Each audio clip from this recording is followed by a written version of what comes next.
80കളിൽ ഏതാണ്ട് തകർന്നടിഞ്ഞുകൊണ്ടിരുന്ന ഒരു Japanese car ബ്രാൻഡിനെ നയിക്കാൻ യുട്ടാക്ക കുമെ നിയോഗിതനായി. തലയിൽ കുറേ ഭ്രാന്തൻ ആശയങ്ങളുമായി ആ കാർ ബ്രാൻഡിൻ്റെ റിസർച്ച് സെൻറ്ററിലേക്ക് കടന്നുചെന്ന യുട്ടാക്ക കുമയും അവിടെ ഉണ്ടായിരുന്ന മറ്റ് ചില ഭ്രാന്തന്മാരും ചേർന്ന് ആ കാർ ബ്രാൻഡിൻ്റെ ആലയിൽ ഒരു ഭീകര സത്വത്തിന് ജന്മം നൽകി.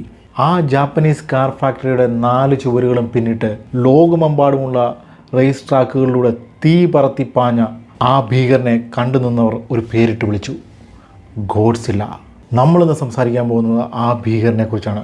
90കളിൽ ലോകമെമ്പാടുമുള്ള റേസ് ട്രാക്കുകളും ലോകമെമ്പാടുമുണ്ടായിരുന്ന വണ്ടി ഭ്രാന്തന്മാരുടെ ഹൃദയങ്ങളും അടക്കി ഭരിച്ചിരുന്ന നിസാൻ GTRനെ കുറിച്ച്. ശരിക്കും പറഞ്ഞാൽ ഗോഡ്സില്ല എന്ന് വണ്ടി ഭ്രാന്തന്മാർ വാഴ്ത്തിയ ഈ ഭീകരൻ്റെ ചരിത്രം യഥാർത്ഥത്തിൽ ആരംഭിക്കുന്നത് 1989-ലാണ്. പക്ഷേ നിസാൻ സ്കൈലൈൻ GTR ഈ ബാഡ്ജിൻ്റെ ചരിത്രത്തിന് പിന്നെയും ഒരു 20 വർഷത്തെ പഴക്കം കൂടിയുണ്ട്. ആ കഥ ആരംഭിക്കുന്നത് പ്രിൻസ് എന്ന ജാപ്പനീസ് കാർ ബ്രാൻഡ് നിർമ്മിച്ച സ്കൈലൈൻ എന്ന സെഡാനിൽ നിന്നാണ്.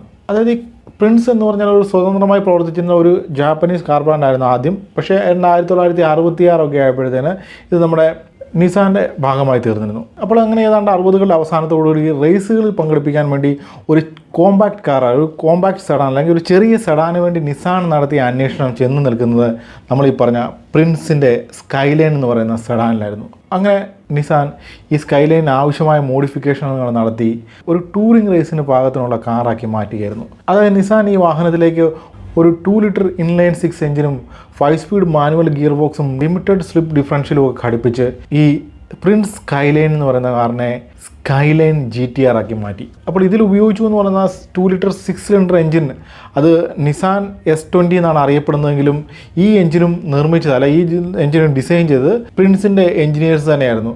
അപ്പോൾ ഈ എഞ്ചിന്, ഈ S20 എന്ന് പറയുന്ന നിസാൻ്റെ എഞ്ചിന് ജാപ്പനീസ് കാർ ഹിസ്റ്ററിയിൽ അല്ലെങ്കിൽ ജപ്പാൻ്റെ കാർ ചരിത്രത്തിൽ അനിഷേധ്യമായ സ്ഥാനമുണ്ട്. അതായത് ജപ്പാനിൽ ആദ്യമായി മാസ് പ്രൊഡ്യൂസ് ചെയ്യപ്പെട്ട DOHC എഞ്ചിൻ, അതായത് ഡ്യുവൽ ഓവർഹെഡ് ക്യാം ഷാഫ്റ്റ് ഘടിപ്പിച്ച എഞ്ചിൻ ഈ പറഞ്ഞ നിസാൻ S20 ആണ്. ഏതായാലും നിസാൻ നടത്തിയ പരീക്ഷണം അല്ലെങ്കിൽ നിസാൻ നിർമ്മിച്ച ഈ സ്കൈലൈൻ GTR എന്ന വാഹനം വളരെയധികം റേസുകൾ ജയിച്ച് മുന്നേറാൻ തുടങ്ങിയതോടെ നിസാനെ സംബന്ധിച്ചിടത്തോളം ഈ വാഹനം എല്ലാം കൊണ്ടും ഒരു സക്സസ് ആയി മാറുകയായിരുന്നു. അതായത് റേസ് ട്രാക്കിലും അതുപോലെ തന്നെ കാർ മാർക്കറ്റിലും നിസാനെ ഒരു സക്സസ്ഫുൾ ബ്രാൻഡാക്കി മാറ്റാൻ സ്കൈലൈൻ GTRന് സാധിച്ചു. അപ്പോൾ ഇങ്ങനെ ഈ റേസ് ട്രാക്കുകൾ അടക്കി ഭരിച്ചുകൊണ്ട് സ്കൈലൈൻ GTR നടത്തിയ തേരോട്ടം ഏതാണ്ട് 1972 വരെയൊക്കെ നീണ്ടു നിന്നു. 1972 ആയപ്പോൾ മാസ്തയുടെ RX-3 പോലുള്ള കാറുകൾ നിസാൻ GTRൻ്റെ ഈ ജൈത്രയാത്രയെ ചോദ്യം ചെയ്യാൻ തുടങ്ങി. അങ്ങനെ 1972 ആയപ്പോഴത്തേന് നിസാൻ ഈ സ്കൈലൈൻ GTRൻ്റെ സെക്കൻഡ് ജനറേഷൻ ഇറക്കാൻ തീരുമാനിച്ചു. അപ്പോൾ ഈ സെക്കൻഡ് ജനറേഷൻ സ്കൈലൈൻ GTR എന്ന് പറഞ്ഞു കഴിഞ്ഞാൽ ഇത് ഈ ആദ്യ വാഹനം, ഈ റേസുകൾ വിജയിച്ച് മുന്നേറിയ പ്രിൻസ് സ്കൈലൈനെ അടിസ്ഥാനപ്പെടുത്തി നിർമ്മിച്ച വാഹനത്തിൽ നിന്നും തികച്ചും വ്യത്യസ്തമായ ഒരു കാറായിരുന്നു നിസാൻ രൂപകൽപ്പന ചെയ്തത്. തികച്ചും വ്യത്യസ്തമായ ഒരു കാറെന്ന് പറഞ്ഞു കഴിഞ്ഞാൽ നമുക്കറിയാം അക്കാലഘട്ടത്തിൽ, അതായത് 70കളിലും 80കളിലും ഒക്കെ ലോകത്തിലെ ഏറ്റവും വലിയ കാർ മാർക്കറ്റ് എന്ന് പറഞ്ഞാൽ അത് അമേരിക്കയായിരുന്നു. ഇപ്പോഴും ഏതാണ്ട് അതുപോലൊക്കെ തന്നെയാണ്. അതുകൊണ്ട് തന്നെ ഏതൊരു കാർ നിർമ്മാതാവിൻ്റെ ആത്യന്തികമായ ലക്ഷ്യം അമേരിക്കൻ മാർക്കറ്റിലേക്ക് കടന്നു ചെന്ന് അവിടെ വെന്നിക്കൊടി പാറിക്കുക എന്നുള്ളതായിരുന്നു. അതിൻ്റെ ഭാഗമായിട്ട് അമേരിക്കൻ മാർക്കറ്റിന് പറ്റിയ രൂപത്തിൽ ഈ സ്കൈലൈൻ GTRനെ അണിയിച്ചൊരുക്കാനാണ് ഈ സെക്കൻഡ് ജനറേഷൻ്റെ കാര്യത്തിൽ നിസാൻ തീരുമാനിച്ചത്.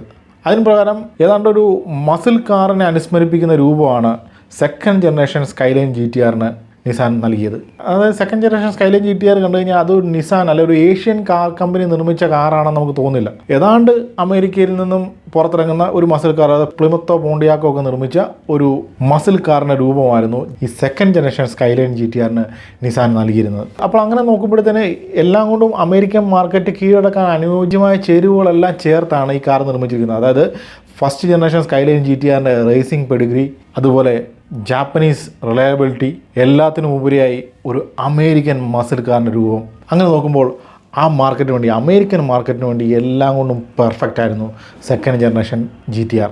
പക്ഷേ നിസാൻ്റെ എല്ലാ പ്രതീക്ഷകളും തെറ്റിച്ചുകൊണ്ട് ഈ കാറ് ആ മാർക്കറ്റിൽ തികഞ്ഞ പരാജയമായി പോവുകയായിരുന്നു. അപ്പോൾ അങ്ങനെ പരാജയപ്പെട്ടു പോയത് മറ്റൊന്നും കൊണ്ടല്ല, നിസാൻ ഇത് ലോഞ്ച് ചെയ്ത സമയം ഒട്ടും ശരിയായിരുന്നില്ല. അതായത് 70കളിൽ, അതായത് 1973 അമേരിക്കയിൽ ഓയിൽ ക്രൈസിസ് കൊടുമ്പിരി കൊണ്ട് അമേരിക്ക ഓയിൽ ക്രൈസിസിൻ്റെ നെറുകയിൽ നിൽക്കുമ്പോഴാണ് നിസാൻ സ്കൈലൈൻ GTR എന്ന് പറയുന്ന ഈ വാഹനവുമായിട്ട് അമേരിക്കൻ മാർക്കറ്റിലേക്ക് കടന്നു ചെല്ലുന്നത്. അപ്പോൾ ഈ വാഹനം അമേരിക്കൻ മാർക്കറ്റിൽ പരാജയമായി പോയെങ്കിലും ഈ second generation skyline GTR market ചെയ്യാൻ വേണ്ടി നിസാൻ ഉപയോഗിച്ച ആ അഡ്വർടൈസ്മെൻറ്റ് വളരെയധികം ഹിറ്റായി. അതായത് കെൻ ആൻഡ് മേരി, കെൻ എന്നും മേരി എന്ന് പറയുന്ന കാമുകന്മാർ ചില്ല് ചെയ്യുന്ന ഒരാളാണ് ഇതിനു വേണ്ടി നിസാൻ ഉപയോഗിച്ചത്. അതുകൊണ്ട് തന്നെ ഈ സെക്കൻഡ് ജനറേഷൻ സ്കൈലൈൻ GTRന് കെൻ മേരി GTR എന്നൊരു വിളിപ്പേരും കൂടിയുണ്ട്. തുടർന്ന് അങ്ങോട്ട് റേസ് ട്രാക്കിലേക്ക് ചെന്നാലും ഈ സെക്കൻഡ് ജനറേഷൻ GTRന് പറയത്തക്ക രീതിയിലുള്ള വിജയങ്ങളൊന്നും നേടാൻ സാധിച്ചില്ല. അപ്പോൾ അങ്ങനെ ഈ സെക്കൻഡ് ജനറേഷൻ ഒരു വൻ പരാജയം മാറിയതോടുകൂടി നിസാൻ ഈ സ്കൈലൈൻ GTR എന്ന് പറയുന്ന ബാഡ്ജ് എന്നേക്കുമായി അവസാനിപ്പിക്കാൻ തീരുമാനിച്ചെന്ന് പറഞ്ഞാൽ ഇവർ സ്കൈലൈൻ എന്ന പേരിൽ വീണ്ടും കാറുകൾ, സെഡാനുകളൊക്കെ നിർമ്മിച്ചു. പക്ഷേ ഈ GTR എന്ന് പറയുന്ന ആ ബാഡ്ജ് അതവർ ആ കാറിൽ നിന്നും എടുത്തു മാറ്റി. തുടർന്നങ്ങോട്ട് ഈ 70കളുടെ അവസാനമൊക്കെ ആയപ്പോഴത്തേന് നിസാൻ്റെ കയ്യിലുണ്ടായിരുന്ന കാറുകളൊക്കെ ഔട്ട്ഡേറ്റഡ് ആയി തുടങ്ങി. അങ്ങനെ നിസാൻ എന്ന് പറയുന്ന ബ്രാൻഡ് ലോക മാർക്കറ്റുകളിലെല്ലാം തന്നെ ഒരു വൻ പരാജയമായി മാറാൻ തുടങ്ങി. അവരുടെ സെയിൽ കുത്തനെ ഇടിയാൻ തുടങ്ങി. ഏതാണ്ട് കാര്യങ്ങൾ അവതാളത്തിലാകുന്നൊരു അവസ്ഥയിലേക്കൊക്കെ എത്തിപ്പെടാൻ തുടങ്ങി. അങ്ങനെ കണ്ട 1985 ആയപ്പോഴാണ് നമ്മുടെ യൂട്ടാക്ക കുമെ നിസാൻ്റെ നേതൃത്വത്തിലേക്ക് വരുന്നത്. അപ്പം കുമെ ഈ സെയിൽ വർദ്ധിപ്പിക്കാനുള്ള പല നടപടികളും ഒക്കെ സ്വീകരിക്കുന്നുണ്ട്, പല പുതിയ മോഡലുകളൊക്കെ കൊണ്ടുവരാൻ ശ്രമിക്കുന്നുണ്ട്. പക്ഷേ കുമയ്ക്ക് ഒരു കാര്യവും ഉറപ്പായിരുന്നു, നിസാൻ എന്ന് പറയുന്ന ബ്രാൻഡിന് പഴയ പ്രതാപത്തിലേക്ക് തിരിച്ചു വരണമെങ്കിൽ അവരുടെ ആ റേസിംഗ് പെഡിഗ്രി, ആ നിസാൻ GTRൻ്റെ ആ പെഡിഗ്രി വീണ്ടെടുക്കണം. അതിന് പറ്റുന്നൊരു കാർ നിർമ്മിച്ചെടുത്താൽ മാത്രമേ ഉള്ളൂ നിസാന് പഴയ നിസാനായി മാറാൻ സാധിക്കത്തുള്ളൂ. അതിനുവേണ്ടി നമ്മുടെ യൂട്ടാക്ക കുമെ ഒരു പദ്ധതി ആരംഭിച്ചു. അത് പ്രോജക്റ്റ് 901 അല്ലെങ്കിൽ 901 മൂവ്മെൻറ്റ് എന്നൊക്കെയാണ് നിസാനുള്ളിൽ അറിയപ്പെട്ടത് ഈ കുമയുടെ പദ്ധതി. അപ്പം അദ്ദേഹത്തിൻ്റെ പദ്ധതി എന്താണെന്ന് ചോദിച്ചു കഴിഞ്ഞാൽ ഒരു വിശ്വോത്തരമായ, അതായത് ലോകത്തിലെ ഏറ്റവും പെർഫെക്റ്റ് ആയിട്ടുള്ള റേസ് കാർ നിർമ്മിക്കുക എന്നുള്ളതായിരുന്നു.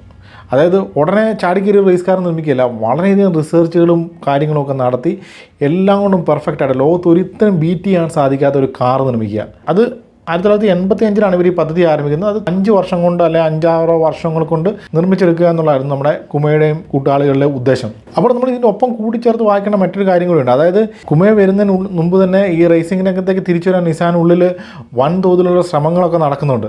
അതിൻ്റെ ഭാഗമായി 1984 ഈ നിസാൻ നിസ്മോ എന്നുള്ള ആ പെർഫോമൻസ് ഡിവിഷനൊക്കെ സ്ഥാപിക്കുന്നത്. അപ്പോൾ നിസ്മോ എന്ന് പറയുന്ന ഡിവിഷൻ ഹെഡ് ചെയ്തിരുന്നത് യൂട്ടാക്ക കുമയല്ല, അത് നിസാൻ്റെ ഏറ്റവും വിശ്വസനായ റേസ് ഡ്രൈവർ, 50കളിലും 60കളിലും ഒക്കെ നിസാനെ ഒരുപാട് വിജയങ്ങളിലേക്ക് നയിച്ചിട്ടുള്ള റേസ് ഡ്രൈവർ യാഷുഹാരോ നാംബയുടെ നേതൃത്വത്തിലായിരുന്നു നിസാൻ നിസ്മോ എന്ന് പറയുന്ന പെർഫോമൻസ് ഡിവിഷൻ സ്ഥാപിക്കുന്നത്. അപ്പോൾ അവരവരുടെ രീതിയിലുള്ള ശ്രമങ്ങൾ നടത്തുന്നുണ്ട്. അവിടെ കൂടുതൽ കുമയെ വന്നിട്ട് പുള്ളിതായ രീതിയിലുള്ള സപ്പോർട്ടും കാര്യങ്ങളും ഇവർക്കും കൊടുക്കുന്നുണ്ട്, മറുഭാഗത്ത് വേറെ രീതിയിലുള്ള ഡെവലപ്മെൻറ്റുകൾ നടക്കുന്നുണ്ട്. അങ്ങനെ മൊത്തത്തിൽ നിസാൻ്റെ ഉള്ളിൽ ഒരു മികച്ച റേസ് കാർ അല്ലെങ്കിൽ മികച്ച ടൂറിംഗ് റേസ് കാർ നിർമ്മിക്കാനുള്ള ശ്രമങ്ങൾ ഇങ്ങനെ നടന്നുകൊണ്ടിരിക്കുകയാണ്.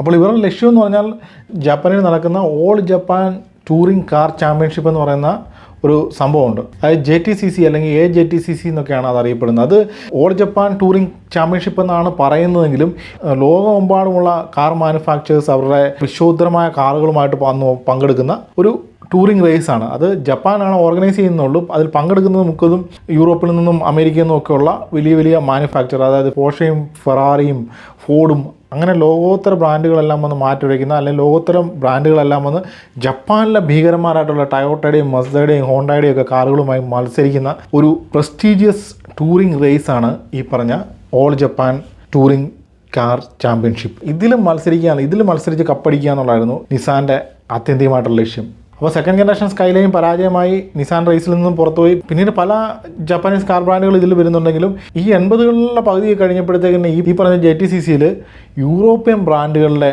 ആധിപത്യമായി മാറി. അവിടെ കപ്പടിക്കുന്നത് പോർഷയും ഫെറാറിയും BMW അതുപോലുള്ള കാർ ബ്രാൻഡുകളാണ്. അതായത് BMW M3 ഒക്കെ ആദ്യമായി ഒരു റേസിന് ഇറങ്ങുന്നത് ഈ JTCC ട്രാക്കിലാണ്. അപ്പോൾ അതുവരെ നിസാൻ നടത്തി വന്ന ഡെവലപ്മെൻറ്റുകളുടെയൊക്കെ ഫലമായിട്ട് ഏതാണ്ട് 1986 ടീം നിസ്മോ R31 സ്കൈലൈൻ എന്ന കാറുമായി അല്ലെങ്കിൽ നിസാൻ സ്കൈലൈൻ RS എന്ന കാറുമായി JTCC റേസിന് ഇറങ്ങുകയും ആ റേസ് വിജയിക്കുകയും ചെയ്യുന്നുണ്ട്. പക്ഷേ തൊട്ടടുത്ത വർഷം ഫോർഡ് സിയാര RS 500മായി വന്ന് കപ്പടിച്ചുകൊണ്ട് പോയി. അതിൻ്റെ അടുത്ത വർഷം 1988 ഫോർഡ് ഈ വിജയം ആവർത്തിച്ചു. എന്നാൽ 1989 നിസാൻ ഈ R31 സ്കൈലൈൻ്റെ ഒരു അൾട്ടിമേറ്റ് വേരിയൻ്റായ നിസാൻ സ്കൈലൈൻ GTS R ഈ കാറുമായി വന്ന് ഫോർഡിനെ ഞെട്ടിച്ചു, അക്ഷരാർത്ഥത്തിൽ ഞെട്ടിച്ചു. അത് വരാൻ പോകുന്ന ഒരു കൊടുങ്കാറ്റിൻ്റെ മുന്നറിയിപ്പ് മാത്രമാണെന്ന് ആ ട്രാക്കിൽ മത്സരിച്ച ആർക്കും അപ്പോൾ മനസ്സിലായിരുന്നില്ല. അങ്ങനെ റേസ് ഒരു ഭാഗത്ത് നടക്കുന്നുണ്ട്, ഇവർ റിസർച്ച് ആൻഡ് ഡെവലപ്മെൻറ്റും ഒക്കെ മറ്റൊരു ഭാഗത്ത് നടക്കുന്നുണ്ട്. അങ്ങനെ 1985 അത് 85-86 കാലഘട്ടമൊക്കെ ആയപ്പോഴത്തേക്കിന് ഈ പറഞ്ഞ നമ്മുടെ നിസ്മോ പെർഫോമൻസ് ഡിവിഷനും നമ്മുടെ കുമയുടെ 901 മൂവ്മെൻറ്റ് ഇതിൻ്റെ എല്ലാം കൂടെ ഫലമായിട്ട് നിസാൻ മിഡ് 4 എന്ന് പറയുന്ന ഒരു കാറ് നിർമ്മിക്കപ്പെടുന്നുണ്ട്. അപ്പോൾ ഈ നിസാൻ മിഡ് 4 എന്ന് പറഞ്ഞു കഴിഞ്ഞാൽ അക്കാലത്തുണ്ടാകുന്ന യൂറോപ്യൻ കാറുകളിലൊക്കെ രൂപത്തെ അനുസ്മരിപ്പിക്കുന്ന ഒരു വെഡ് ഷേപ്ഡ് സ്പോർട്സ് കാർ ആയിരുന്നു. അതായത് ലോട്ടസ് ഈസ്പിറ്റോ അല്ലെങ്കിൽ നമ്മുടെ ഫെറാറി ടെസ്റ്ററോസയുടെ ഒക്കെ രൂപത്തെ അനുസ്മരിപ്പിക്കുന്ന ഒരു വെഡ് ഷേപ്ഡ് കാറായിരുന്നു ഈ പറഞ്ഞ നിസാൻ മിഡ് 4. അപ്പോൾ നിസാൻ അങ്ങനെ ഒരു കാർ നിർമ്മിച്ചെങ്കിൽ ഈ മിഡ് 4 പ്രൊഡക്ഷനിലേക്കൊന്നും വന്നില്ല. പക്ഷേ ഇതിൻ്റെ ഭാഗമായിട്ട് നിസാൻ ഡെവലപ്പ് ചെയ്തെടുത്ത ധാരാളം ടെക്നോളജികളുണ്ടായിരുന്നു. അതായത് അവരൊരു മികച്ച ഓൾ വീൽ ഡ്രൈവ് സിസ്റ്റം ഇതിൻ്റെ ഭാഗമായിട്ട് ഡെവലപ്പ് ചെയ്തെടുക്കുന്നുണ്ട്. അതുപോലെ തന്നെ ഒരു ഓൾ വീൽ സ്റ്റിയറിംഗ് സിസ്റ്റം ഇതിൻ്റെ ഭാഗമായിട്ട് ഡെവലപ്പ് ചെയ്തെടുക്കുന്നുണ്ട്. അപ്പോൾ ഈ കാറിൽ ഈ മിഡ് 4 എന്ന് പറയുന്ന കാറിൽ നിസാൻ ഉപയോഗിച്ചത് VG30D എന്ന് പറയുന്ന ഒരു എഞ്ചിനായിരുന്നു. പക്ഷേ നിസാൻ്റെ എഞ്ചിനീയേഴ്സ് ഈ എഞ്ചിനുമായിട്ട് ഈ ടൂറിംഗ് റേസിന് പോകാൻ തയ്യാറായിരുന്നില്ല. അവർക്ക് കുറച്ചുകൂടെ പ്രൂവൺ ആയിട്ടുള്ള കുറച്ചുകൂടെ എസ്റ്റാബ്ലിഷ്ഡ് ആയിട്ടുള്ള ഒരു എഞ്ചിൻ വേണമായിരുന്നു. അങ്ങനെയാണ് നിസാൻ RB26 എന്ന് പറയുന്ന അവരുടെ പ്രൂവൺ എഞ്ചിൻ പ്ലാറ്റ്ഫോമിലേക്ക് വരുന്നത്. ഈ പ്ലാറ്റ്ഫോമിൽ അവർ ഒരു 2.6 litre inline twin turbo 6 cylinder engine നിർമ്മിച്ചെടുത്തു. അപ്പോൾ ഇത്രയൊക്കെ ആയപ്പോഴത്തേക്കിന് ഈ JTCC റേസ് ജയിച്ചെടുക്കാനുള്ള ടെക്നോളജിയൊക്കെ നിസാൻ്റെ പക്കൽ ഏതാണ്ട് റെഡിയായിരുന്നു. അതായത് ഈ all wheel drive system, all wheel steering system, അതുപോലെ ഒരു മികച്ച എഞ്ചിൻ, അതിന് പറ്റിയ രീതിയിലുള്ള മറ്റു കാര്യങ്ങൾ, ഇതെല്ലാം നിസാൻ ഏതാണ്ട് ഡെവലപ്പ് ചെയ്തെടുത്തു. അപ്പോൾ ഈ പറഞ്ഞ ടെക്നോളജി എല്ലാം കൂടെ ഒരു പ്രൂവൺ പ്ലാറ്റ്ഫോമിലേക്ക് നമ്മൾ ഇൻകോർപ്പറേറ്റ് ചെയ്ത് കഴിഞ്ഞാൽ നിസാൻ ഈ പറഞ്ഞ റേസ് വിജയിക്കാൻ പറ്റുന്ന ഒരു കാർ നിർമ്മിച്ചെടുക്കാൻ സാധിക്കും. അപ്പോൾ ഇതിനോടകം 1989 JTCC റേസിൽ നിസാൻ സ്കൈലൈൻ GTSR അഥവാ R31 സ്കൈലൈനിലൂടെ വരാൻ പോകുന്ന കൊടുങ്കാറ്റിൻ്റെ വിത്ത് നിസാൻ വിതച്ച് കഴിഞ്ഞിരുന്നു. അപ്പോൾ ഇവർ തീരുമാനിച്ചത് എന്താണെന്ന് വെച്ചാൽ ഈ പറഞ്ഞ സ്കൈലൈൻ ഒരു പ്രൂവൺ പ്ലാറ്റ്ഫോമാണ്. ഇതിലേക്ക് ഈ പറഞ്ഞ ടെക്നോളജി എല്ലാം കൂടെ ഇൻകോർപ്പറേറ്റ് ചെയ്തിട്ട് ഒരു കാർ നിർമ്മിച്ചെടുത്ത് ഈ പറഞ്ഞ JTCC റേസിൽ ഇറങ്ങുക എന്നുള്ളതാണ് നിസാൻ്റെ ഉദ്ദേശം. അപ്പോൾ അങ്ങനെ ചെയ്യണമെങ്കിൽ, അതായത് ഈ JTCC റേസ് ജയിക്കുന്നതിലൂടെ തങ്ങൾക്ക് നഷ്ടപ്പെട്ടു പോയ മാർക്കറ്റ് കൂടി തിരിച്ചു പിടിക്കണമെങ്കിൽ ഈ റേസിൻ്റെ A ഗ്രൂപ്പിൽ മത്സരിക്കാൻ ഇറങ്ങണം. അപ്പോൾ ഈ A ഗ്രൂപ്പ് എന്താണെന്ന് ചോദിച്ചു കഴിഞ്ഞാൽ നമുക്കറിയാം, ലോകമെമ്പാടും നടക്കുന്ന എല്ലാത്തരം റേസിംഗ് ഇവൻറ്റുകളും, അതായത് കാർ റേസിംഗ് ഇവൻറ്റുകളെല്ലാം നിയന്ത്രിക്കുന്നത് FIA ആണ്. അതായത് ഇൻ്റർനാഷണൽ ഓട്ടോമൊബൈൽ ഫെഡറേഷൻ എന്നാണ് അത് പറയുന്നത്. അത് എഴുതുമ്പോഴത്തേക്കും ഫെഡറേഷൻ ഇൻ്റർനാഷണലെ ഡി ഓട്ടോമൊബൈലി എന്നാണ്. അതാണ് ഈ FIA എന്നത് എഴുതുന്നത്. ഇവരാണ് ലോകത്ത് നടക്കുന്ന എല്ലാ റേസിങ്ങുകളിലും, അതായത് F1 WRC അങ്ങനെ ലോകമെമ്പാടും നടക്കുന്ന എല്ലാത്തരം റേസിംഗ് ഈവൻറ്റുകളിലെയും ഗവേണിംഗ് അതോറിറ്റി ഈ FIA ആണ്. അപ്പോൾ ഇവരുടെ റെഗുലേഷൻസ് അനുസരിച്ച് ഒരു ടൂറിംഗ് റേസിൽ മത്സരങ്ങൾ നടക്കുന്ന പല ഗ്രൂപ്പുകളിലായിട്ടാണ്. ഈ ഓരോ ഗ്രൂപ്പിലും പങ്കെടുക്കുന്ന കാറുകളുടെ സ്പെസിഫിക്കേഷനുകളിലും അവരുടെ ക്വാളിഫിക്കേഷൻ ക്രൈറ്റീരിയാസിലും ഒക്കെ ഒരുപാട് വ്യത്യാസങ്ങളുണ്ട്. അപ്പോൾ ഈ ഗ്രൂപ്പുകളുടെ പേരുകൾക്കും അതിൻ്റെ ഡെസിഗ്നേഷൻസിനും ഒക്കെ കാലാകാലങ്ങളായിട്ട് പല പല മാറ്റങ്ങളും വന്നിട്ടുണ്ട്. ഞാൻ പറഞ്ഞു വരുന്നത് എന്താണെന്ന് വെച്ചാൽ ഈ ഗ്രൂപ്പ് A എന്നുള്ള ക്ലാസ്, ഈ ഗ്രൂപ്പ് Aയിൽ മത്സരത്തിനിറങ്ങുന്ന ഒരു മാനുഫാക്ചറുടെ സ്റ്റോക്ക് കാറായിരിക്കും. സ്റ്റോക്ക് കാർ എന്ന് പറഞ്ഞു കഴിഞ്ഞാൽ ഞാനിപ്പോൾ ഒരു മാനുഫാക്ചറാണ്, അപ്പോൾ ഞാനൊരു തോന്നിവാസം ഒരു കാർ ഉണ്ടാക്കിയിട്ട് ഇതെൻ്റെ സ്റ്റോക്ക് കാറാണെന്ന് പറഞ്ഞുകൊണ്ട് മത്സരത്തിന് ഇറക്കാൻ സാധിക്കത്തില്ല. സ്റ്റോക്ക് കാർ എന്ന് പറഞ്ഞാൽ ഈ കാർ മാർക്കറ്റിൽ അവൈലബിൾ ആയിരിക്കണം. അവൈലബിൾ ആയ മാത്രം പോരാ, ആ റേസ് നടക്കുന്ന വർഷം, റേസിങ്ങിന് മുമ്പായിട്ട് ഈ കാർ 5000 എണ്ണമെങ്കിലും വിറ്റിരിക്കണം. അതിപ്പോൾ ഈ 5000 എന്നുള്ള എണ്ണം 1993 ആയപ്പോൾ അതിൽ മാറ്റം വന്നു, 2500 എന്നൊക്കെ ആയിട്ട് വെട്ടിച്ചുരുക്കുകയൊക്കെ ചെയ്തു. അപ്പോൾ ഏതായാലും ഈ റേസ് നടക്കുമ്പോഴത്തേന്, നമ്മൾ ഈ പറയുന്ന റേസ് നടക്കുമ്പോഴത്തേന് ഇതായിരുന്നു ക്രൈറ്റീരിയ. ഇപ്പോൾ ചുരുക്കി പറഞ്ഞാൽ ഒരു ടൂറിംഗ് റേസിൽ മത്സരത്തിനിറങ്ങുന്ന ഒരു കാർ എന്ന് പറഞ്ഞാൽ അത് മാർക്കറ്റിൽ സുലഭമായിട്ടുള്ള, അല്ലെങ്കിൽ മാർക്കറ്റിൽ വാങ്ങാൻ ലഭിക്കുന്ന ഒരു കാർ തന്നെയായിരിക്കും. അതുകൊണ്ട് തന്നെ ഈ റേസിൽ ആ കാർ വിജയിക്കുകയാണെങ്കിൽ ആ കാറിൻ്റെ വിൽപ്പന സ്വാഭാവികമായിട്ടും കൂടും. അതുപോലെ തന്നെ ആ കാറുമായിട്ട് ബന്ധപ്പെട്ട് നിൽക്കുന്ന, അതിൻ്റെ പേര് ഷെയർ ചെയ്യുന്നതോ അല്ലെങ്കിൽ അതിൻ്റെ പാർട്സുകളും ഷാസിയൊക്കെ ഷെയർ ചെയ്യുന്ന കാറുകളുടെയും വിൽപ്പന സ്വാഭാവികമായിട്ടും കൂടും. അതുകൊണ്ട് തന്നെ നിസാൻ ഈ JTCC റേസിൻ്റെ A ഗ്രൂപ്പിൽ വിജയിക്കുകയാണെങ്കിൽ അവർക്ക് നഷ്ടപ്പെട്ടു പോയ ആ മാർക്കറ്റും തിരിച്ചു പിടിക്കാൻ സാധിക്കും. അങ്ങനെ 1990 നിസാൻ R32 സ്കൈലൈനിലേക്ക് അവരുടെ എക്സ്പെരിമെൻ്റൽ കാറായ മിഡ് 4 വേണ്ടി ഡെവലപ്പ് ചെയ്തെടുത്ത ടെക്നോളജിയും, അതുപോലെ RB പ്ലാറ്റ്ഫോമിൽ നിർമ്മിച്ചെടുത്ത RB26 എന്ന 2.6 litre twin turbo charge inline എഞ്ചിനും ഘടിപ്പിച്ച് ഒരു ടൂറിംഗ് റേസ് കാർ നിർമ്മിച്ചെടുത്തു. ഇനി നിസാന് വേണ്ടത് ഇതിനിടാനൊരു പേരായിരുന്നു. അപ്പം ഇത് ഓൾറെഡി R32 സ്കൈലൈൻ എന്ന് പറയുന്ന ബ്രാൻഡാണ്. അതുപോലെ നിസാൻ അവിടെ കൊണ്ട് നിർത്തിയില്ല. അവർ 15 വർഷങ്ങൾക്ക് മുമ്പ് ചെപ്പിലടച്ച് ഭദ്രമായി സൂക്ഷിച്ചു വെച്ചിരുന്ന ആ ബാഡ്ജ്, അതായത് വെള്ളിയിൽ രക്തം ചാലിച്ചെഴുതിയ ആ GTR ബാഡ്ജ് എടുത്ത് ഈ കാറിൻ്റെ നെഞ്ചത്ത് കുത്തിക്കൊടുത്തു. അങ്ങനെയാണ് ജാപ്പനീസ് വാഹന ചരിത്രത്തിൽ, അല്ലെങ്കിൽ ലോക വാഹന ചരിത്രത്തിൽ തന്നെ ഏറ്റവും മഹത്തരമായ ഒരു സൃഷ്ടിക്ക് തുടക്കമാകുന്നത്. അപ്പോൾ നമുക്കറിയാം, പലപ്പോഴും ഈ ഇതിഹാസങ്ങൾ ജന്മം കൊള്ളുന്നത് വളരെ അപ്രതീക്ഷിതമായിട്ടായിരിക്കും. പക്ഷേ നിസാനെ സംബന്ധിച്ചോളം തങ്ങൾ കുടം തുറന്ന് വിടാൻ പോകുന്ന ഭൂതം ആരാണെന്നുള്ളതിനെക്കുറിച്ച് കൃത്യമായ ബോധ്യമുണ്ടായിരുന്നു. അതായത് അവർ വളരെ സിസ്റ്റമാറ്റിക്കായിട്ട്, വളരെ കൃത്യമായിട്ട്, വളരെ വെൽ എഞ്ചിനീയറായിട്ട് ഡെവലപ്പ് ചെയ്തെടുത്തൊരു കാറായിരുന്നു R32 സ്കൈലൈൻ GTR. പക്ഷേ അവരത് ഒരു തരത്തിലും പുറത്ത് കാണിക്കാൻ തയ്യാറായിരുന്നില്ല. അതായത് ഈ പറഞ്ഞ R32 സ്കൈലൈൻ GTR ഇതൊരു ഭീകരനായ റേസ് കാറാണെന്നുള്ള തോന്നൽ ആരിലും ഉളവാക്കുന്ന രീതിയിലായിരുന്നില്ല ഈ പറഞ്ഞ കാറിൻ്റെ രൂപം. അതായത് ഒരു റിയർ സ്പോയിലറും ഫ്രണ്ട് ബമ്പറിലുള്ള എയർ വെൻറ്റുകളും മാറ്റി നിർത്തിക്കഴിഞ്ഞാൽ മൃഗീയമായ കരുത്ത് ഉള്ളിൽ ഒളിപ്പിച്ചിരിക്കുന്ന ഒരു പെർഫോമൻസ് കാറിനെ അനുസ്മരിപ്പിക്കുന്ന യാതൊന്നും തന്നെ ഈ സ്കൈലൈൻ GTR ഉണ്ടായിരുന്നില്ല.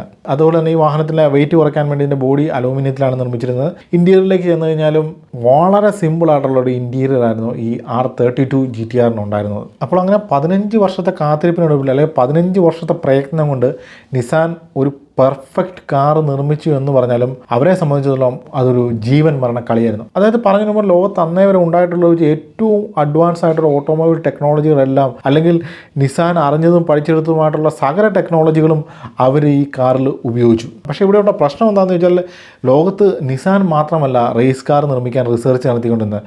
ലോകമെമ്പാടുമുള്ള ധാരാളം കാർ മാനുഫാക്ചേഴ്സ്, പ്രത്യേകിച്ച് യൂറോപ്പിലുള്ള പല മാനുഫാക്ചേഴ്സും ഇത്തരത്തിലുള്ള advance car technology, advance automobile technology നിർമ്മിക്കാൻ വേണ്ടി രഹസ്യമായും പരസ്യമായും അഹോരാത്രം പ്രയത്നിച്ചുകൊണ്ടാണ് ഇരുന്നത്. അപ്പോൾ അങ്ങനെ ഏതെങ്കിലും ഒരു കാർ നിർമ്മാതാവ് നിസാനേക്കാളും ഏതെങ്കിലും തരത്തിൽ അഡ്വാൻസ് ആയിട്ടുള്ള ഒരു ടെക്നോളജി അവരുടെ കാറിൽ ഉപയോഗിച്ചുകൊണ്ട് ഈ JTCC റേസിന് വരികയാണെങ്കിൽ അത് നിസാനെ സംബന്ധിച്ചിടത്തോളം വലിയ പണിയായി തീരും. അതുകൊണ്ട് തന്നെ അക്കാലത്ത് ഓട്ടോമൊബൈൽ വേൾഡിൽ നടന്നുകൊണ്ടിരുന്ന എല്ലാ തരത്തിലുള്ള ചെറിയ ചെറിയ ഡെവലപ്മെൻറ്റുകൾ പോലും നിസാൻ സസൂക്ഷ്മം നിരീക്ഷിച്ചുകൊണ്ടാണ് ഇരുന്നത്.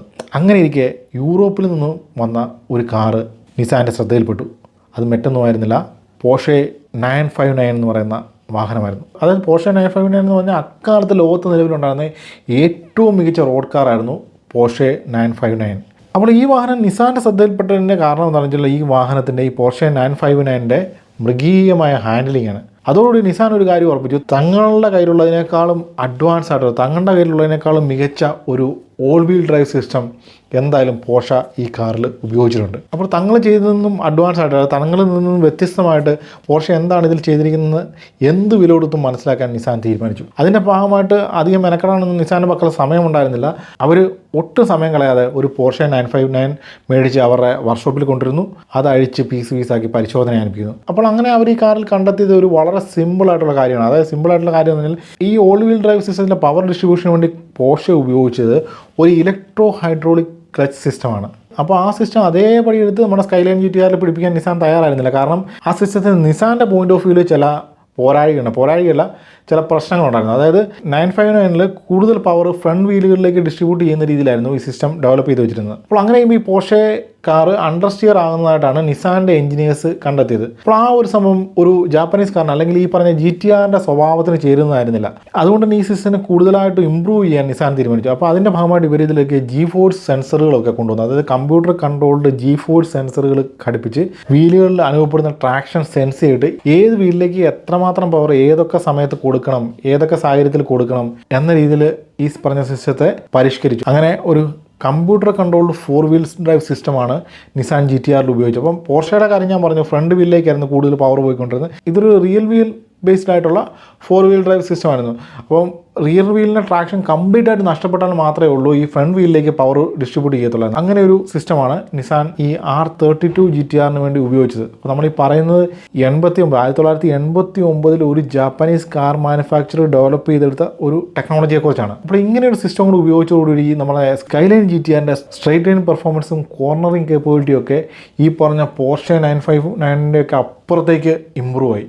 അങ്ങനെ നിസാൻ അവരുടെ സ്കൈലൈൻ GTRന് വേണ്ടതിലും അധികം ടെക്നോളജി കൊടുത്താണ് ട്രാക്കിലേക്ക് കൊണ്ടുവന്നത്. അപ്പോൾ ഇത് R32 GTR എന്നാണ് പൊതുവെ അറിയപ്പെടുന്നത്. അപ്പോൾ R32 എന്നുള്ളതിൻ്റെ ഷാസി കോഡാണ് EBNR 32 എന്നുള്ള ആ ഷാസി കോഡിൽ നിന്നാണ് ഇതിനെ R32 GTR എന്നുള്ള പേരിൽ വിളിക്കുന്നത്. അപ്പോൾ ഇത്രയൊക്കെ ടെക്നോളജി കൊടുത്തെങ്കിലും ഇതിൻ്റെ എല്ലാം കൂടെ ഒരു ഔട്ട്കം ട്രാക്കിൽ എങ്ങനെ വരും എന്നുള്ള കാര്യത്തിൽ നിസാന് നല്ല ആശങ്കയുണ്ടായിരുന്നു. അങ്ങനെ ഏതായാലും 1990 Nissan R32 Skyline GTR JTCC റേസിൻ്റെ A ഗ്രൂപ്പിൽ മത്സരത്തിനിറങ്ങിയെന്ന് മാത്രമല്ല ആ മത്സരം അവർ അടപടലം തൂത്തുവാരി.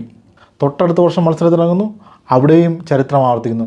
പിന്നെ അതിൻ്റെ അടുത്ത വർഷം അങ്ങനെ 1990 തുടങ്ങി 93 വരെ തുടർച്ചയായിട്ട് 4 വർഷം JTCC റേസ് കാണുന്നത് നിസാൻ R32 GTR എന്ന കാറിൻ്റെ ജൈത്രയാത്രയാണ്.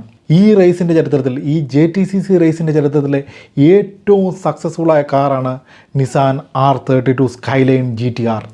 അപ്പോൾ ഈ ടൂറിംഗ് റേസിൻ്റെ എ ഗ്രൂപ്പിൽ മാത്രമല്ല മറ്റ് പല ഗ്രൂപ്പുകളിലും ഈ GTR മത്സരിക്കുന്നത്. മറ്റ് പല ഗ്രൂപ്പുകളിൽ നിന്നുള്ള ലോകമെമ്പാടും നടന്ന ഒട്ടുമിക്ക റേസുകളിലും വിജയിച്ചിരുന്നത് ഈ R32 GTR തന്നെയാണ്. അപ്പോൾ അങ്ങനെ ഓസ്ട്രേലിയയിൽ നടക്കുന്ന വിഖ്യാതമായ ബാത്തർസ്റ്റ് 1000 എന്ന് പറയുന്ന ഒരു റേസ് ഉണ്ട്. ഈ റേസിലും നിസാൻ GTRമായിട്ട് ചെല്ലുന്നുണ്ട്. അവിടെയും ഒരു കാരണം അടുത്തു വരാൻ പോലും പറ്റാത്ത രീതിയിലുള്ള പെർഫോമൻസ് കാഴ്ചവെച്ച് GTR കുതിച്ചു പാഞ്ഞു. അങ്ങനെ ഓസ്ട്രേലിയയിൽ ഈ GTRൻ്റെ പെർഫോമൻസ് കണ്ടു നിന്നവരാണ് ഈ വാഹനത്തെ ഗോഡ്സില്ല എന്ന് വിളിച്ചത്. ഏതായാലും ഈ വാഹനം സ്വന്തം പേരിലാക്കിയ റെക്കോർഡുകളുടെയും കപ്പുകളുടെയും എണ്ണം പറഞ്ഞാൽ തീരുന്നതായിരുന്നില്ല. അത് 90കളുടെ ആദ്യ പാദത്തിൽ ലോകത്തിലെ ഏറ്റവും വേഗതയേറിയ പ്രൊഡക്ഷൻ കാർ നമ്മുടെ R32 സ്കൈലൈൻ GTR ആയിരുന്നു. ഇതിനെ വെല്ലുന്നൊരു പെർഫോമൻസ് കാർ നിർമ്മിക്കാൻ ഇറ്റലിയിലോ ജർമ്മനിയിലോ അമേരിക്കയിലോ എന്ന് വേണ്ട ലോകത്തുള്ള ഒരു മാനുഫാക്ചറിനും സാധിച്ചില്ല എന്നുള്ളതാണ് സത്യം. ഇങ്ങനെയാണ് നിസാൻ സ്കൈലൈൻ GTR എന്ന് പറയുന്ന ഇതിഹാസം പിറവിയെടുത്ത്. ഇനി നമുക്ക് ഈ R32 സ്കൈലൈൻ GTRൻ്റെ ചില പിന്മുറക്കാരെ പരിചയപ്പെടാം. അങ്ങനെ നിസാൻ സ്കൈലൈൻ GTRൻ്റെ 4th ജനറേഷൻ വരുന്നത് 1995-ലാണ്. അതായത് നമ്മൾ തലമുറകൾ നോക്കുകയാണെങ്കിൽ ഒന്നാമത്തെ തലമുറ പ്രിൻസിൻ്റെ കാർ കൊണ്ട് നിർമ്മിച്ച സ്കൈലൈൻ GTR, രണ്ടാം തലമുറ എന്ന് പറഞ്ഞാൽ കെൻമേരി GTR, മൂന്നാം തലമുറ R32 GTR, നാലാം തലമുറ R33 സ്കൈലൈൻ GTR. ഇത് ബേസിക്കലി നമ്മുടെ R32ൻ്റെ ഒരു അപ്ഗ്രേഡഡ് വേർഷൻ എന്ന് വേണമെങ്കിൽ പറയാം. അതായത് നിസാൻ ഈ പറഞ്ഞ R32 സ്കൈലൈൻ GTRനെ ഒന്ന് കാലികമായിട്ട് പരിഷ്കരിച്ചതാണ് ഈ പറഞ്ഞ R33 സ്കൈലൈൻ GTR. അതായത് ഈ കാർ എല്ലാ തരത്തിലും ഇമ്പ്രൂവ്മെൻറ്റ് ഇതിൽ വരുന്നുണ്ട്. അത് മെക്കാനിക്കലി ഇമ്പ്രൂവ്മെൻറ്റ് വരുന്നുണ്ട്, ഇലക്ട്രോണിക്കൽ സൈഡിൽ ഇമ്പ്രൂവ്മെൻറ്റ് വരുന്നുണ്ട്, അതുപോലെ തന്നെ ഇതിൻ്റെ രൂപത്തിൽ മാറ്റം വരുന്നുണ്ട്. അത് എയറോഡൈനാമിസിറ്റി വർദ്ധിപ്പിക്കുന്ന രീതിയിലുള്ള ഡിസൈൻ ചേഞ്ചുകൾ ഇതിൽ കൊണ്ടുവരുന്നുണ്ട്. അതുപോലെ തന്നെ സേഫ്റ്റി അതിലും വലിയ രീതിയിലുള്ള പരിഷ്കരണങ്ങൾ വരുന്നുണ്ട്. അപ്പോൾ പെർഫോമൻസിൻ്റെ കാര്യത്തിലേക്ക് വരികയാണെങ്കിൽ 8 മിനിറ്റ് താഴെ നമ്പറിംഗ് കംപ്ലീറ്റ് ചെയ്യുന്ന ലോകത്തിലെ ആദ്യത്തെ സ്പോർട്സ് കൂപ്പയാണ് നമ്മുടെ R33 സ്കൈലൈൻ GTR. ഇനി എഞ്ചിൻ്റെ കാര്യത്തിലേക്ക് വന്നാൽ നമ്മുടെ R32ൽ ഉപയോഗിച്ച അതേ എഞ്ചിൻ തന്നെ, അതായത് tin turbo charged 2.6 litre inline 6 engine, അതായത് RB പ്ലാറ്റ്ഫോം നിർമ്മിച്ച RB26 എന്ന് പറയുന്ന അതേ എഞ്ചിൻ തന്നെയാണ് ഇതിൽ ഉപയോഗിച്ചിരിക്കുന്നത്. ചില മോഡലുകളിൽ ഈ എഞ്ചിൻ തന്നെ ഒരു 2.8 ലിറ്റർ വേരിയൻ്റ് കൂടെ ഉപയോഗിച്ചിട്ടുണ്ട്. അതായത് 2.8 litre tin turbo charged inline 6 cylinder engine. ഇത് ഈ പറഞ്ഞ 2.6 ലിറ്റർ എഞ്ചിൻ്റെ ഒരു വേരിയൻറ്റ് മാത്രമാണ്, അതിൻ്റെ ഒരു CC അല്പം കൂടിയ ഒരു വേരിയൻറ്റ് മാത്രമാണ്. അപ്പോൾ ഈ പറഞ്ഞ എഞ്ചിൻ്റെ ഒരു പ്രത്യേകത എന്താണെന്ന് വെച്ചാൽ ഇത് വളരെ ടൂണർ ഫ്രണ്ട്ലി ആയിരുന്നു എന്നുള്ളതാണ്. അതുകൊണ്ട് തന്നെ പല പവർ സ്പെക്കിലുള്ള പല വേരിയൻറ്റുകളിലും പല ലിമിറ്റഡ് എഡിഷനുകളിലും പല സ്പെഷ്യൽ എഡിഷൻ വേരിയൻറ്റുകളും ഒക്കെ ഈ പറഞ്ഞ R33ൻ്റെ കാര്യത്തിൽ ഇറങ്ങിയിട്ടുണ്ട്. GTR R33 V-Spec LM അല്ലെങ്കിൽ നിസ്മോ 400R എന്നൊക്കെ പറയുന്ന വിഖ്യാതമായ ഒരുപാട് ലിമിറ്റഡ് എഡിഷൻ മോഡൽ അല്ല ഒരുപാട് സ്പെഷ്യൽ എഡിഷൻ മോഡലുകൾ ഈ പറഞ്ഞ R33 GTRന് ഭാഗമായിട്ടുണ്ട്. അങ്ങനെയാണ് 1999 ആയപ്പോഴത്തേക്കിന് GTRൻ്റെ 5th generation R34 skyline GTR പുറത്തിറങ്ങി. നിസാൻ GTRൻ്റെ ചരിത്രത്തിലെ ഏറ്റവും പോപ്പുലറായ കാറാണ് R34 സ്കൈലൈൻ GTR. അപ്പം ഈ R34 GTR ഇത്രയും പോപ്പുലർ ആണെന്ന് പറഞ്ഞു കഴിഞ്ഞാൽ ഇതിന് ഈ പറഞ്ഞ R32 GTRനെ പോലെ ഇറങ്ങിയ റേസുകളിലെല്ലാം കപ്പടിച്ച് വെന്നിക്കൊടി പാലിച്ച ഒരു ചരിത്രമൊന്നുമില്ല. R34നെ പോപ്പുലറാക്കിയത് ഹോളിവുഡ് സിനിമകളും വീഡിയോ ഗെയിമുകളുമാണ്. എന്ന് കരുതി ഈ R34ന് പെർഫോമൻസിൻ്റെ കാര്യത്തിൽ വളരെ പൂറായിരുന്നു എന്നൊന്നുമല്ല ഞാൻ പറഞ്ഞു തന്നത്. R34ഉം അങ്ങേയറ്റത്തെ ഒരു പെർഫോമൻസ് മെഷീൻ തന്നെയായിരുന്നു. അതായത് ഈ ഗോഡ്സില്ല എന്ന് പറയുന്ന പേരിനെ അന്വർത്ഥമാക്കുന്ന രീതിയിലുള്ള ഒരു പെർഫോമൻസ് മെഷീൻ തന്നെയായിരുന്നു R34 GTR. അത് നമ്മൾ നോക്കുകയാണെങ്കിൽ ഈ R32 തൊട്ട് R34 വരെയുള്ള കാറുകളിലെല്ലാം തന്നെ ഒരു അടിസ്ഥാനപരമായിട്ടുള്ള കാര്യങ്ങൾ അല്ലെങ്കിൽ വളരെ ബേസിക് കാര്യങ്ങളിലൊക്കെ ഒരുപാട് സിമിലാരിറ്റീസ് നമുക്ക് കാണാൻ സാധിക്കും. അതായത് ഇതിലുപയോഗിച്ച് എഞ്ചിൻ തന്നെ എടുത്തു കഴിഞ്ഞാൽ നമ്മൾ ഈ പറഞ്ഞ RB26 എന്ന് പറയുന്ന 2.6 ലിറ്റർ ഇൻലൈൻ 6 എഞ്ചിൻ, ഇതേ എഞ്ചിൻ്റെ വേരിയൻറ്റുകളായിരുന്നു ഈ പറഞ്ഞ കാറുകളിലെല്ലാം ഉടനീളം ഉപയോഗിച്ചിരുന്നത്. അപ്പോൾ ഈ R34ലേക്ക് വരുമ്പോഴത്തേക്കിന് ഇതിന് ഏതാണ്ട് 280 PS പവറായിരുന്നു കമ്പനി അവകാശപ്പെടുന്നത്. പക്ഷേ പലരും ഇത് മെഷർ ചെയ്ത് പറയുന്നത് 280 അല്ല 330 PS പവറോളം ഈ വാഹനത്തിന് ഉണ്ടായിരുന്നു എന്നാണ് പറയുന്നത്. പക്ഷേ നമുക്കറിയാം ഈ GTR എന്ന് പറയുന്ന കാറ് അങ്ങേയറ്റം ടൂണർ ഫ്രണ്ട്ലിയാണ്. അതുകൊണ്ട് തന്നെ പലരും ഈ വാഹനത്തെ ട്യൂൺ ചെയ്ത് 400 bhp അല്ലെങ്കിൽ 450 bhp അങ്ങനെ കൂടി 1000 bhpക്ക് മുകളിൽ ഔട്ട്പുട്ട് പ്രൊഡ്യൂസ് ചെയ്ത പല GTRകളും ഉണ്ട്. അപ്പോൾ ഈ R34 GTRയിലേക്ക് വരുമ്പോൾ നമ്മൾ എടുത്തു പറയേണ്ട കാര്യം എന്ന് വെച്ചാൽ ഈ കാർ ഇലക്ട്രോണിക്കലി ആ കാർ നിലനിന്ന കാറുകളിൽ നിന്നെല്ലാം അങ്ങേയറ്റം അഡ്വാൻസ് ആയിരുന്നു എന്നുള്ള കാര്യമാണ്. അതായത് ഈ കാറിൻ്റെ ഡാഷിൽ ഒരു 5.8 ഇഞ്ച് LCD ഡിസ്പ്ലേ ഉണ്ടായിരുന്നു. അപ്പോൾ ഈ LCD ഡിസ്പ്ലേ എന്നൊക്കെ പറയുമ്പോൾ നമുക്കിന്നറിയാം നമ്മൾ LCD ഡിസ്പ്ലേ ഉപയോഗിക്കുന്ന ഈ എൻഫർടൈൻമെൻറ്റ് സിസ്റ്റത്തിൻ്റെ ഭാഗമായിട്ടാണ്. അതിൽ നമുക്ക് പല രീതിയിലുള്ള കൺട്രോളുകളും ഗിമ്മിക്കുകളും ഒക്കെ ഉള്ള LCD സ്ക്രീനുകൾ LED സ്ക്രീനുകൾ ടച്ച് സ്ക്രീനുകളൊക്കെ നമുക്കിന്ന് അങ്ങേയറ്റം സുപരിചിതമാണ്. പക്ഷേ അത്തരത്തിലുള്ള സ്ക്രീനായിരുന്നില്ല ഈ പറഞ്ഞ 5.8 ഇഞ്ച് LCD സ്ക്രീൻ. ഈ സ്ക്രീനിൽ ഡിസ്പ്ലേ ചെയ്തിരുന്ന കാറിൻ്റെ പെർഫോമൻസിനെ സംബന്ധിക്കുന്ന ഇൻഫർമേഷൻസ് ആണ്. അതായത് എഞ്ചിൻ്റെ ഓരോ സമയത്തുള്ള പെർഫോമൻസിൽ വരുന്ന വേരിയേഷൻസ്, അതുപോലെ ടർബോ ചാർജറിൻ്റെ പ്രഷർ, ഓയിൽ ടെമ്പറേച്ചർ അല്ലെങ്കിൽ വാട്ടർ ടെമ്പറേച്ചർ, ജി ഫോഴ്സ്, ഇങ്ങനെ പെർഫോമൻസിനെ സംബന്ധിക്കുന്ന ഇൻഫർമേഷൻസ് ആയിരുന്നു ഈ സ്ക്രീനിൽ ഡിസ്പ്ലേ ചെയ്തുകൊണ്ടിരുന്നത്. അപ്പോൾ ഈ ഇൻഫർമേഷൻ ഇങ്ങനെ ഡിസ്പ്ലേ ചെയ്യുക മാത്രമല്ല, ഈ സ്ക്രീനുമായിട്ട് ഈ ഇൻ്റർഫേസുമായിട്ട് നമ്മളൊരു ലാപ്ടോപ്പ് കണക്ട് ചെയ്യുകയാണെങ്കിൽ നമുക്ക് ഈ പറഞ്ഞ ഡേറ്റകളെല്ലാം അതിൽ നിന്ന് കോപ്പി ചെയ്തെടുക്കാൻ സാധിക്കുമായിരുന്നു. അപ്പോൾ ബേസിക്കലി ഇങ്ങനെ ഒരു ഇലക്ട്രോണിക് സിസ്റ്റത്തിലേക്ക് കൊണ്ടുവന്നതുകൊണ്ട് ഈ കാർ കൂടുതൽ ടൂണർ ഫ്രണ്ട്ലി ആയി മാറിയെന്ന് വേണമെങ്കിൽ നമുക്ക് പറയാം. അപ്പോൾ നമ്മൾ പറഞ്ഞു ഈ വാഹനത്തിലും ഇതിൻ്റെ മുൻ ജനറേഷനിൽ ഉപയോഗിച്ചതിന് സമാനമായിട്ടുള്ള ഒരു 2.6 litre twin turbo charged inline 6 എഞ്ചിനാണ് ഉപയോഗിച്ചത്. പക്ഷേ മുൻ മോഡലിൽ നിന്നും വ്യത്യസ്തമായിട്ട്, മുൻ ജനറേഷനിൽ നിന്നും വ്യത്യസ്തമായിട്ട് ഒരു 6 സ്പീഡ് ഗിയർ ബോക്സിലേക്ക് കൊണ്ടുവന്നു. അപ്പം പെർഫോമൻസിൻ്റെ കാര്യത്തിൽ മുൻ ജനറേഷനിൽ നിന്ന് ഒട്ടും പിന്നിലായിരുന്നില്ല ഈ പറഞ്ഞ GTR.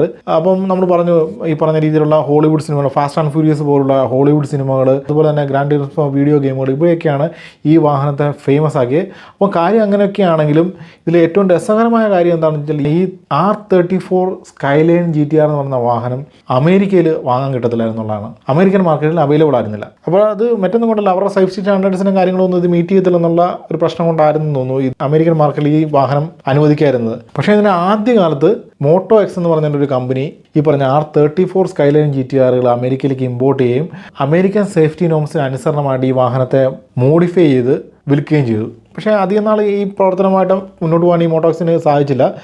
ഏതായാലും അമേരിക്കൻ ഗവൺമെൻറ് ഈ വാഹനത്തിൻ്റെ വിൽപ്പന, ഈ R34 സ്കൈലൈൻ GTRൻ്റെ വിൽപ്പന അമേരിക്കയിൽ പൂർണ്ണമായിട്ട് നിരോധിച്ചു. അതുകൊണ്ട് തന്നെ ഈ ലീഗലി ഇമ്പോർട്ട് ചെയ്ത് വന്ന R34 GTRകൾക്ക് അമേരിക്കൻ മാർക്കറ്റിൽ അങ്ങേയറ്റത്തെ ഡിമാൻഡായിരുന്നു എല്ലാ കാലത്തും. അപ്പോൾ ഈ R33 പോലെ തന്നെ R34 ധാരാളം സ്പെഷ്യൽ എഡിഷനുകളും ലിമിറ്റഡ് എഡിഷനുകളും ഒക്കെ നമുക്ക് കാണാൻ സാധിക്കും. അതിൻ്റെ പേരുകളൊന്നും ഞാൻ തൽക്കാലം ഇവിടെ ലിസ്റ്റ് ചെയ്യുന്നില്ല. എങ്കിലും ഒരു കാര്യം മനസ്സിലാക്കുക, പോൾ വാക്കർ മാത്രമല്ല, ബ്രൂണൈ സുൽത്താൻ ഉൾപ്പെടെയുള്ള ലോകോത്തര വണ്ടിപ്രാന്തന്മാരുടെ എല്ലാം കളക്ഷനിൽ സ്ഥാനം പിടിച്ച ഒരു വാഹനമായിരുന്നു R34 സ്കൈലൈൻ GTR. അങ്ങനെ 2008 R35 GTR അവതരിപ്പിക്കപ്പെട്ടു. ഇത് ധാരാളം മാറ്റങ്ങളുമായിട്ട് വന്ന, അല്ലെങ്കിൽ ഇത് അടിമുടി ഒരു പുതിയ കാറായിരുന്നു. അപ്പോൾ ഈ കാറിൽ വന്ന ഏറ്റവും വലിയ മാറ്റം, അല്ലെങ്കിൽ എടുത്തു പറയത്തക്ക മാറ്റം എന്ന് വെച്ചാൽ 1989 ഒന്നു ചേർന്ന, അല്ലെങ്കിൽ നിസാൻ രണ്ടാമതും വിളക്കി ചേർത്ത സ്കൈലൈനും GTRും വേർപിരിഞ്ഞു എന്നുള്ളതാണ്. ഈ വാഹനത്തിൻ്റെ പേര് GTR എന്ന് മാത്രമായിരുന്നു, R35 നിസാൻ GTR. അതായത് R34 വരെ സ്കൈലൈൻ എന്ന് പറയുന്ന സെഡാൻ്റെ ഒരു പെർഫോമൻസ് വേരിയൻ്റ് ആയിട്ടാണ് നിസാൻ ഈ GTRനെ അവതരിപ്പിച്ചുകൊണ്ടിരുന്നത്. അതായത് സ്കൈലൈൻ GTR എന്ന് പറയുന്ന വാഹനം സ്കൈലൈൻ എന്ന് പറയുന്ന സെഡാൻ്റെ, അല്ലെ സ്കൈലൈൻ എന്ന് പറയുന്ന നിസാൻ്റെ കാറിൻ്റെ ഒരു പെർഫോമൻസ് വേരിയൻ്റ് ആയിരുന്നു. പക്ഷേ R35 വന്നപ്പോഴത്തേന് സ്കൈലൈൻ എന്ന് പറയുന്ന പേരിൽ വേറൊരു വാഹനമുണ്ട്, GTR എന്ന പേരിൽ ഒരു സെപ്പറേറ്റ് വാഹനമായിട്ടാണ് ഇതിനെ രംഗത്തിറക്കിയത്. വണ്ടിയുടെ ഡിസൈൻ ടോട്ടലി മാറ്റം വന്നു. അതായത് ഉപയോഗിച്ചിരുന്ന മെറ്റീരിയലും അതിൻ്റെ ഡിസൈൻ എലമെൻറ്റ്സുകളിലും എല്ലാം മാറി. R35 GTR എന്ന് പറഞ്ഞാൽ R34 GTR വണ്ടി പ്രത്യേകിച്ച് വലിയ രൂപസാദൃശ്യമൊന്നുമുള്ള കാറല്ല. അതുകൊണ്ട് ഇതിൽ ഉപയോഗിച്ച മെറ്റീരിയലിൻ്റെ കാര്യത്തിലൊക്കെ വ്യത്യാസം വരുന്നുണ്ട്. മറ്റേത് പൂർണ്ണമായും അലൂമിനിയത്തിൽ നിർമ്മിച്ച കാറാണ്, ഇതും പൂർണ്ണമായും അലൂമിനിയത്തിൽ നിർമ്മിച്ച കാറാണ്. എങ്കിലും ഇതിലെ പല മോഡലുകളിൽ നമുക്ക് കാർബൺ ഫൈബർ പോലുള്ള കാര്യങ്ങളൊക്കെ ഉപയോഗിച്ചതായിട്ട് കാണാൻ സാധിക്കും. പിന്നെ ഇതിൽ എഞ്ചിൻ്റെ കാര്യത്തിലാണ് ഏറ്റവും വലിയ മാറ്റം വന്നത്. അതായത് അതുവരെ ഉപയോഗിച്ചുകൊണ്ടിരുന്ന ഇൻലൈൻ 6 എഞ്ചിൻ മാറി തൽസ്ഥാനത്തേക്ക് ഒരു V6 എഞ്ചിൻ വരികയാണ്. ഒരു 3.8 litre twin turbo V6 engine വരികയാണ്. അപ്പോൾ ഈ പറഞ്ഞ V6 എഞ്ചിനും മുൻ GTRകൾ പോലെ തന്നെ വളരെയധികം ട്യൂണിംഗ് പൊട്ടൻഷ്യൽ ഉള്ള ഒരു എഞ്ചിൻ തന്നെയായിരുന്നു. ഇതിൻ്റെ ഇനിഷ്യൽ വേരിയൻറ്റിൽ, അതായത് ഈ പറഞ്ഞ 2008 പുറത്തിറങ്ങിയ വേരിയൻറ്റിൽ ഉണ്ടായിരുന്ന പവർ എന്ന് പറഞ്ഞു കഴിഞ്ഞാൽ ഏതാണ്ട് 480 PS ആണ്. പിന്നീട് അങ്ങോട്ട് വന്ന പല ഫേസ് ലിഫ്റ്റുകളിലും എഞ്ചിൻ്റെ ആ പവർ ഔട്ട്പുട്ടിലും കാലികമായിട്ടുള്ള അപ്ഗ്രഡേഷൻസ് വരുന്നുണ്ട്. അങ്ങനെ അവസാനത്തെ മോഡലൊക്കെ വേണ്ടി 790 PS വരെയൊക്കെയാണ് ഇതിൻ്റെ പവർ ഔട്ട്പുട്ട് പറഞ്ഞിരുന്നത്. അപ്പോൾ ഇത്രയും പെർഫോമൻസ് വരുന്ന ഒരു പോർഷെ 911 വാങ്ങണമെങ്കിൽ നിസാൻ GTRന് ഏതാണ്ട് ഇരട്ടിയിലധികം വില കൊടുക്കണമായിരുന്നു. അതാണ് ഈ നിസാൻ GTRൻ്റെ മറ്റൊരു പ്രത്യേകത. അപ്പോൾ ഇതിനെ പലരും പൂർമാൻ സൂപ്പർ കാർ എന്നൊക്കെ വിളിക്കാറുണ്ട്. അതുകൊണ്ട് പാവപ്പെട്ടവരൊന്നും പോയി മേടിക്കാൻ പറ്റുന്ന വിലയൊന്നും ആയിരുന്നില്ല ഇതിനുണ്ടായിരുന്നത്. ഏതായാലും പെർഫോമൻസിൻ്റെ കാര്യം പറഞ്ഞാൽ ഈ അവസാനം വരുന്ന മോഡലൊക്കെ ഏതാണ്ട് 720 അല്ല 790 PS പവറൊക്കെ ഉണ്ടായിരുന്നു. പക്ഷേ ഇതിനെ പലരും വളരെ മൃഗീയമായ രീതിയിൽ ട്യൂൺ ചെയ്തിട്ടുണ്ട്. അതായത് GTR എന്ന് പറയുന്ന കാറിൻ്റെ ഏറ്റവും വലിയ പ്രത്യേകത, നമ്മൾ സാധാരണ ആൾക്കാരുടെ കാർ കിട്ടുകഴിഞ്ഞാൽ അതിൻ്റെ വീല് വലുതാക്കുക, പുറകെ സ്പോയിലർ പിടിപ്പിക്കുക, സ്റ്റിക്കർ ഒട്ടിക്കുക, ഇങ്ങനെയുള്ള കലാപരിപാടികളൊക്കെ നടത്തിയാണ് നമ്മൾ മോഡിഫിക്കേഷൻസ് നടത്തുന്നത്. പക്ഷേ ഒരു GTR മനുഷ്യൻ്റെ കിട്ടുകഴിഞ്ഞാൽ അയാൾ ആദ്യം ചെയ്യുന്നത് ഇതിൻ്റെ എഞ്ചിൻ അങ്ങോട്ട് ട്യൂൺ ചെയ്യുക എന്നുള്ളതാണ്. അതായത് ഇതിൽ ചെറിയ തോതിലുള്ള റീമാപ്പിങ്ങും കാര്യങ്ങളൊക്കെ ചെയ്താൽ തന്നെ ഈ 720 PS എന്നൊക്കെ പറയുന്ന ഒരു 800-850 PSയിലോട്ടൊക്കെ അങ്ങോട്ട് കുതിക്കും. അത് നമ്മൾ കാര്യമായ രീതിയിലുള്ള ഇതിൻ്റെ സെക്കൻഡ് ലെവൽ ട്യൂണിങ്ങിലൊക്കെ വരുമ്പോഴത്തേക്കിന് ഈ സാധനത്തിൻ്റെ പവർ 1000 BHPക്കൊക്കെ മേളിലോട്ട് ചെല്ലും. അത് 1500 PS പവറൊക്കെ പ്രൊഡ്യൂസ് ചെയ്യുന്ന GTRകൾ നിങ്ങൾ വെറുതെ നെറ്റിൽ തപ്പിക്കഴിഞ്ഞാൽ കാണാൻ സാധിക്കും. അപ്പോൾ അതല്ലാണ്ട് 2022 കൊണ്ട് R35 GTRൻ്റെ പ്രൊഡക്ഷൻ നിസാൻ അവസാനിപ്പിച്ചു. ഇന്നുള്ള ചോദ്യം എന്ന് പറഞ്ഞാൽ R36 GTR വരുമോ എന്നുള്ളതാണ്. അത് ഏതായാലും ഒരു ഉത്തരം കിട്ടാത്ത ചോദ്യമാണ്. കാരണം നമുക്കറിയാം, ഈ ലോകം ഏതാണ്ട് സമാധാനപ്രിയന്മാരെ കൊണ്ട് നിറഞ്ഞിരിക്കുകയാണ്. വയറ് നിറച്ച് പെട്രോൾ കുടിച്ച് ആ ലഹരിയിൽ മതിമറന്ന് പായുന്ന കാറുകളെ കൊതിയോടെ നോക്കി നിന്ന ആ തലമുറ താടിയും മുടിയൊക്കെ നരച്ച് വയസ്സന്മാരായി മാറിക്കഴിഞ്ഞിരിക്കുന്നു. ഇനിയും വരാൻ പോകുന്നത്, അല്ല ഇപ്പോൾ നടന്നുകൊണ്ടിരിക്കുന്നത്, കാര്യങ്ങളെ വസ്തുനിഷ്ഠമായി പഠിച്ച് വളരെ പ്രാക്ടിക്കലായി ജീവിതത്തെ നോക്കിക്കാണുന്ന, അല്ലെങ്കിൽ വളരെ അടുക്കും ചിട്ടയോടെയും ജീവിതത്തെ നോക്കിക്കാണുന്ന ഒരു തലമുറയുടെ കാലഘട്ടമാണ്. ഇവിടെ ഒരു GTRന്, ഒരു സ്കൈലൈൻ GTRന് സ്ഥാനമുണ്ടോ എന്ന് ചോദിച്ചാൽ ഇല്ല എന്നാണ് എൻ്റെ അഭിപ്രായം. അത് മറ്റൊന്നും കൊണ്ടല്ല, ഒരു ഇതിഹാസത്തെ കൂടി, മറ്റൊരു ലെജൻഡിനെ കൂടി വെറുതെ കറണ്ട് അടുപ്പിച്ച് കൊന്നുകളയുന്നത് കാണാൻ കഴിയാത്തതുകൊണ്ടാണ്. അപ്പോൾ തൽക്കാലം ഈ വീഡിയോ ഞാനിവിടെ അവസാനിപ്പിക്കുകയാണ്. ഇതിലും ഇൻട്രസ്റ്റിംഗ് ആയ, ഇതിലും ഇൻഫർമേറ്റീവായ മറ്റൊരു വീഡിയോയുമായി വീണ്ടും കാണാം. അതുവരെ ബൈ.